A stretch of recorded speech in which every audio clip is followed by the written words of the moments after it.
आपने president Trump की इस स्टेटमेंट को सुना होगा, बड़ी मानाखेज थी। उनसे दो तीन बार पूछा गया कि क्या आप इस सीज फायर को एक्सटेंड करेंगे। उन्होंने कहा नहीं, बिल्कुल इसको मुश्किल है, एक्सटेंड नहीं हाँ। करेंगे हम। इसका मतलब ये हुआ कि वो अब सीज फायर नहीं होगा, वो मुकम्मल जंग बंदी होगी। जिस तरह आपके रिपोर्टर सिद्दीक साहब ने राइटली पॉइंट आउट किया कि बहुत सारे मसाइल हल हो चुके हैं, ड्राफ्ट 3 पेजेस का तैयार है। और फिर आप ये देखिए ना, कल मेहराबाद एयरपोर्ट तेहरान का और इमाम खुमैनी एयरपोर्ट दोनों को खोल दिया गया है ऑपरेशनल हो आने गया। जाने वाली फ्लाइट्स के लिए। जी। अगर अगर मामला खराब होते तो एयरपोर्ट्स तो वो ना खोलते। इसके दुरुस्त। अलावा वहां पे रिकंस्ट्रक्शन स्टार्ट हो गई है, जो ब्रिजेस हैं, रेलवे लाइंस हैं, रोड्स हैं, उनको इस वक्त दोबारा बहाल किया जा रहा है। अगर जंग की सूरत हाल होती तो वो दोबारा बहाल नहीं होते, इनफैक्ट, बिकॉज बम्बार्डमेंट का फिर खतरा होता है। और दूसरी तरफ अमेरिका जो है, वहां पे इकोनॉमिक कंडीशन अच्छी नहीं है। इस वक्त तक अमेरिका के जो एयर एसेट्स है वो $40 बिलियन से जायद का उनका नुकसान हो चुका है। Early right. Warning air defence system है, 4, 5, 8 बिलियन डॉलर वहां लग गए। अगर आप $2 बिलियन योमिया लगाएं खर्चे को, तो तब भी 45 दिनों की जंग में $90 बिलियन तो वो हो जाते हैं। दूसरी तरफ इसराइल है, एग्जॉस्ट हो चुका है, उसकी आर्मी मोरलेस कोलैप्स होने के करीब है। $112 बिलियन अब तक इसराइल के लग चुके हैं 2003 से अब 23 से अब तक।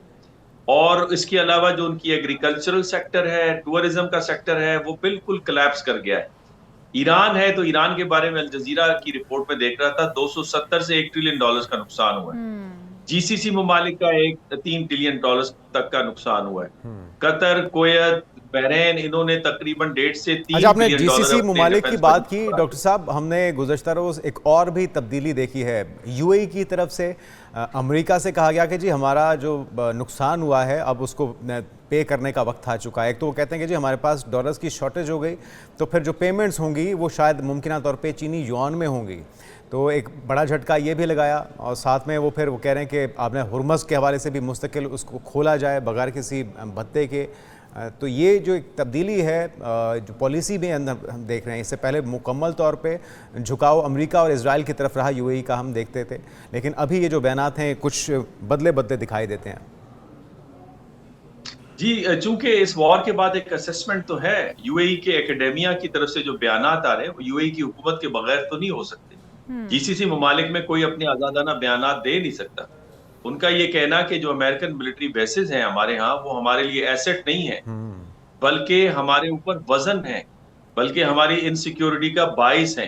तो अब वक्त आ गया है कि इनको रिप्लेस किया जाए। अलबत्ता दुरुस्त। यूएई जो है बहुत करीब जा रहा है भारत के, और भारत के साथ उसका जो डिफेंस एग्रीमेंट है वो तकरीबन होने के करीब है।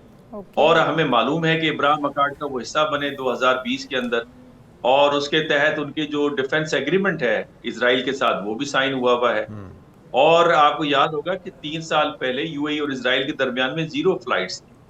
अब जो फिगर आ रही है एक हफ्ते में 150 से 300 फ्लाइट्स हैं। तो इससे आप अंदाजा कर सकते हैं कि ये ममालिक करीब है। बहरीन यूएई बहरीन ने की 2023 यूएई के का तो अंदर, हम पहले भी बात कर रहे हैं कि झुकाव था, लेकिन अब लगता है कि अब उन्हें भी समझ आ गई है। लेकिन दीगर जो गल्फ ममालिक हैं, अगर उनकी बात कर ली जाए, जितने भी अरब ममालिक को नुकसान भी उठाना पड़ा या जिनको डायरेक्टली जंग का सामना करना पड़ा, लेबनान या दीगर ममालिक, आप समझते हैं कि अब यहाँ से तमाम ममालिक से अड्डे उठा लिए जाएंगे अमरीका के, और अमरीका इस एग्रीमेंट के अंदर इन शराइत को मान चुका है और इस पर एग्री कर चुका है कि अब इन तमाम ममालिक में अमरीका के अड्डे मौजूद नहीं होंगे? और फिर दूसरा, खित्ते के अंदर जो दीगर ममालिक हैं, क्या उसके हवाले से भी कोई एग्रीमेंट एक्सपेक्टेड है कि उनमें भी अब उन पर भी जंग मुसल्लत नहीं की जाएगी?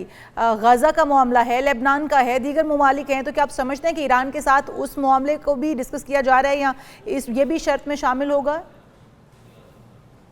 जी हाँ, लेबनान के मामले पे तो ये स्टिकिंग पॉइंट था ईरान का, और इसी वजह से वहां जंग बंदी हुई है। देखिए ना, इसराइल की इतनी सख्त नहीं है कि अब दूसरी वॉर लड़ सके। और मेरा अपना जाती ख्याल है कि अमेरिकन इसराइल से पीछे हटेंगे 1-2 सालों के अंदर। द मोमेंट इसराइल अकेला होगा, इसराइल का जो सर्वाइवल है उसके ऊपर मेरा बड़ा सवालिया निशान है। 1 से 2 सालों में ये होते मुझे नजर आ रहा है, बिकॉज इसराइल ने जो उसकी सपोर्ट थी यूरोप से unconditional, France, Germany, UK, America, उसमें अब बहुत सारे मसाइल आ रहे हैं। यूरोप से आवाजें आ रही हैं कि इसराइल को आइसोलेट करें, इसराइल के ऊपर सैंक्शंस आयद करें। अमेरिका की सही। जो न्यू ठीक जनरेशन है, है। उसमें 90 से 93% समझते हैं कि इजराइल को छोड़ के आप फलस्तीन को दे दें ये जमीन। और देखें सिस्टेमिक लेवल पे भी बिल्कुल तब्दीली है और सही। रीजन में और इन तमाम सूरत हाल को देखते हुए जंग को रोकना होगा ताकि खित्ते के दीगर ममालिक भी कहीं इसराइल की जद में ना आ जाएं, जिस तरह से गजा है, दीगर ममालिक है। बहुत शुक्रिया डॉक्टर मुनव्वर हुसैन साहब, माहिर आलमी अमूर हमारे साथ मौजूद थे।